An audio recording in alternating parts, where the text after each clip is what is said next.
Hi, this is Dr. Maston Harris in Salt Lake City, Utah. The most common eyelid problems I see are blepharitis and Chalazions. Blepharitis is an inflammation of the eyelid margin along the lashes, which can cause crusting, itching, tearing, and redness of the skin. It's common in all ages, but more common as we get older. Blepharitis is treated with hot compresses held on the eyes for 5 to 10 minutes, morning and night, followed by washing along the eyelashes with gentle soap, like baby shampoo.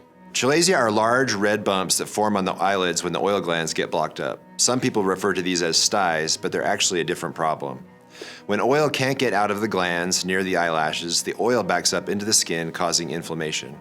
These are not infections and only start off painful, but they can be hard to get rid of and often last for weeks or months.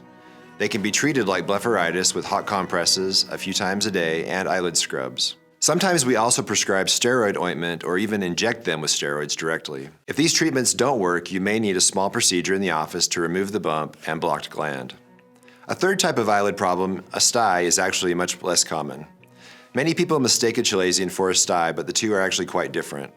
Styes are infected eyelash follicles. They enlarge very quickly, are centered around an eyelash, and are usually painful. They can also be treated with hot compresses until they drain and may require an antibiotic ointment. If any of these problems are bothering you or you have questions, give our office a call and schedule a visit. Thanks for choosing Utah Eyelid and Facial Plastic Surgery. We look forward to helping you feel and look your best.